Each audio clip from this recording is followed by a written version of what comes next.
How's it going, everybody?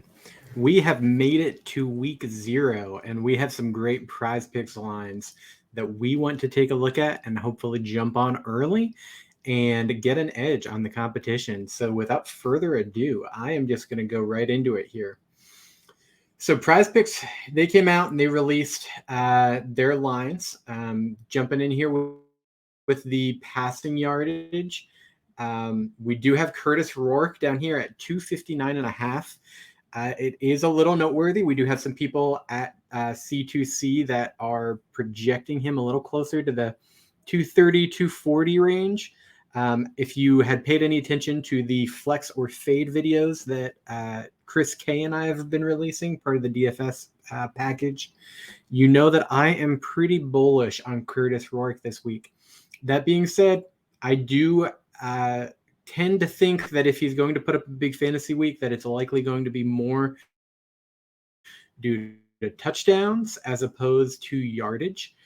So I am not opposed to going with the under here. I think many of our DFS team and our CFF team would agree with me there that Curtis Rourke under 260, under 259.5 is a lean that they are currently on.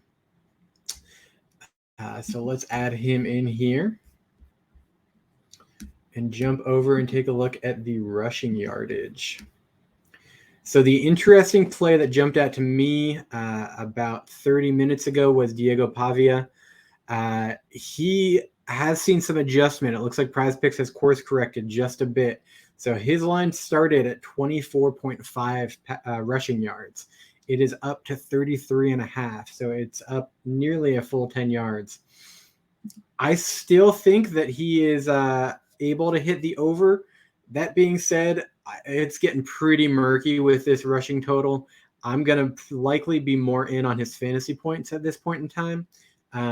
But, that's just part of getting to these lines early. So if you do see them drop new lines or get anything out, it's time to pounce on them because we're already seeing that early movement for Diego Pavia. Going down here, another line that I like and one that I am playing myself is going to be this Braden Shager, negative 1.5 rushing yards. I am going the under on that one.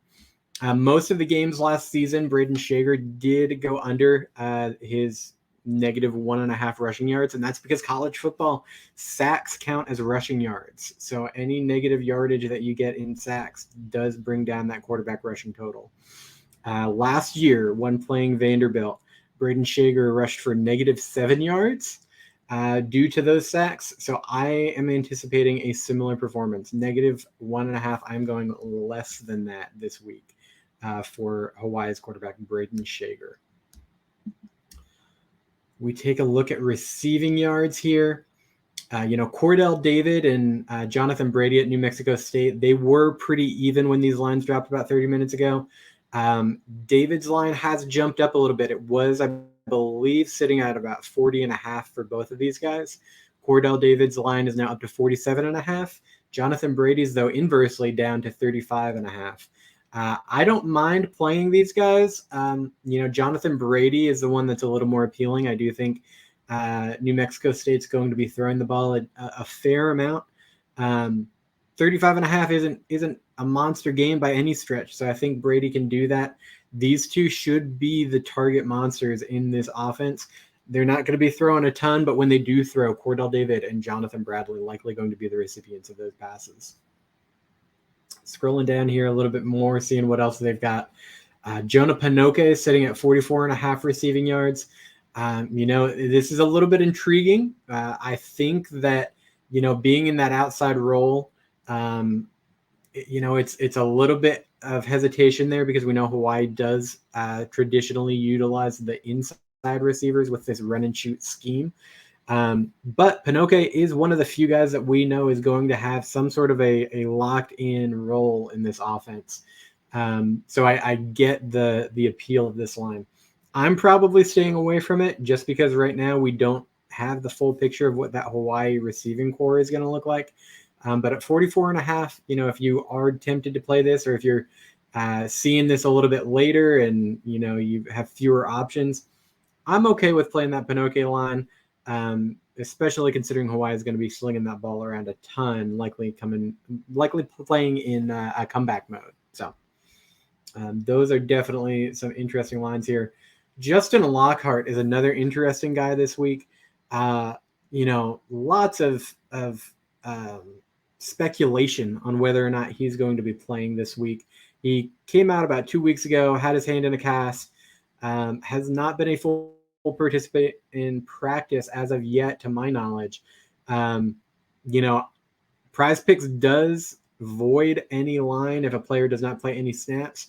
But if you think Justin Lockhart might be able to go or play a few snaps or limited in whatever role he has, or he might come out and play as a decoy, that option is there to play the under. But I tend to try and stick with plays that I know I have a little bit more confidence that they're playing. If Lockhart is playing and there's a little bit of gamesmanship about him being injured, he could easily surpass that 47.5. If he's a full go in this game, this line would be a much higher line for sure. Now, I tend to gravitate more towards the fantasy scores over anything else in these plays. The reason being is I just find that it's more way to win in my eyes, because we can rely a little bit on touchdown equity. We can rely a little bit more on any receiving work if we're looking at running backs or anything like that. So I tend to gravitate more towards these lines. One that really jumped out to me today was Audric Estime. Now, this line was a little bit lower. I believe it started at 13.5. It is up to 14.5 fantasy points. I still prefer the over here. Notre Dame should win this one pretty easily, and they should be relying on that ground game. We know that this running back core is a lot more thin than we've seen in previous years. So if Estime gets anything close to the lion's share of the work, we should count on at least one touchdown and a nice performance on the ground. I think a multi-game touchdown isn't out of the cards. So 6 points apiece, if he gets in the end zone once, that's a 6-point swing, and you're looking pretty good for the remaining portion there. As far as his receiving work, I'm not sure what he'll see, but obviously with Prize Picks being PPR, 1-point PPR, we do like any running back who's going to get some receiving work. Now, Deion Hankins, you might know from Fantrax, classifying him as a running back / wide receiver. So they seem to bake in that he's got some receiving chops as well. His fantasy score here is at 11.5. I am also playing this one this week. I believe that he is going to be getting more than 11.5 fantasy points. Again, same logic as with Estime. I believe UTEP is going to be able to score against Jacksonville State, so I think there's a decent shot at getting some positive touchdown equity with him. I also believe he's going to be the workhorse in this role. I do know Mike Franklin from JUCO is coming in and is rumored to be spelling him a little bit. So it may not be a full workhorse type position for him. But overall, he should be the main guy in that offense. Add in any of that receiving work that Fantrax seems to indicate there with his dual eligibility, and you're looking very nice with an 11.5 point threshold to clear. As far as Diego Pavia, like I said, that rushing prop that they released has been climbing. His fantasy score is climbing a little bit as well, but I think this is a much safer play than the current rushing yard total, since that rushing yard total has been adjusted so aggressively. So with 18.5 as his fantasy score to clear, you're hoping for a rushing touchdown to really put this one as an easy surpassing. If he does get that rushing touchdown or get the rushing points. But again, at the current rushing projection, you're assuming he's already going to have about 3.5 points that he gets with his legs just from rushing yards. So beyond that, if you think he can score 15 points either via touchdowns or via passing yardage, then he's definitely the kind of guy that you want to jump in on this week against a UMass defense that I don't believe should be daunted much, if at all. Another one here, CA Bangura, 12.5 on that fantasy score. It might seem like a broken record here, hammering these running back overs, but CA Bangura, I prefer probably even more than that Audric Estime line. Funny thing is, this Bangura line has not moved at all. I think part of that is due to the San Diego State defense being just historically known as a stout defense. I don't think that they're anything to be overly afraid of or anything to really shy away from. You know, some people have different opinions. If you've been paying attention to the videos Chris K and I've been dropping, or the Campus to Caching podcast this week, you'll know that we have some differing opinions on what this Ohio offense is going to be able to put up against San Diego State. I'm a little bit more bullish on them.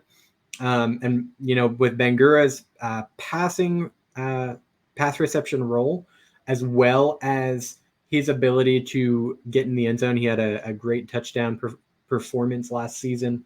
12.5 is not anything to be afraid of. That's a very easy number for him to get across. Another one, few down here. Again, touching on that Hawaii wide receiver position, Pinoke coming in at 8.5 fantasy points. Stephen McBride, who has been named a starter in the slot, most likely, is coming in with an additional 8.5 for his fantasy projection.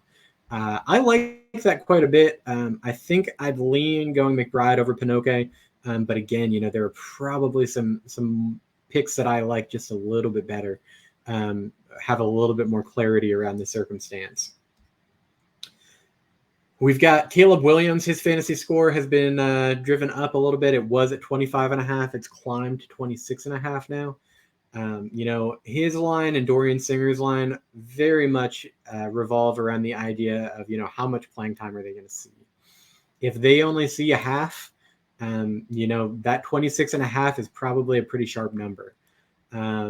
Likewise for Dorian Singer, that 16.5, it's pretty strong. But if San Jose State is able to make a game out of it, get some points on the board, capitalize on a USC defense that last year was very leaky, then there's no reason not to take the over on here. We know that those two pose a very explosive threat. And then we've got that late game with Louisiana Tech and Florida International. Hank Bachmeier up to 21.5 fantasy points. That is a pretty aggressive projection from prize picks here. I like Hank, especially in DFS this week. When it comes to this prize pick line, I think that he can get away with it, but you're really banking on him throwing for at least 3 touchdowns and getting a decent performance through the air. If he doesn't get those 3 touchdowns, you're really expecting a lot from this air raid attack in a game that Louisiana Tech may start to pull away late in. So I'm not huge on that line, but like I said earlier, if you're getting to these a little bit later and you're wanting a line that's the same, I don't mind taking the over on Bachmeier there. And then I think I glossed over the receptions a little bit here. Receptions are so hard to gauge early in the season before we know a solid target share. So I tend to stay away from them earlier in the year. Dorian Singer's 5 receptions is a bit lofty, I think, if we're assuming that USC is going to be putting this game on ice, after halftime.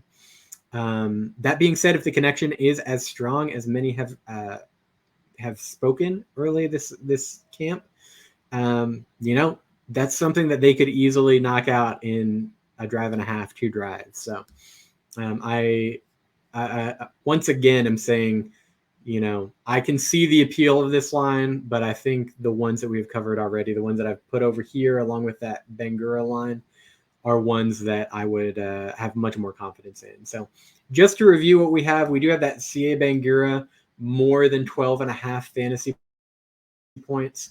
That one doesn't fit over here in my pick 5, so that's a bonus pick for you guys today. But we've got Curtis Rourke with 25.5. We're saying he is going to get less than 29.5 passing yards. Braden Shager, we are saying he is going to get less than negative 1.5 rushing yards. Audric Estime, more than 14.5 fantasy points. Deion Hankins, more than 11.5 fantasy points. And then Diego Pavia, more than 18.5 fantasy points this week.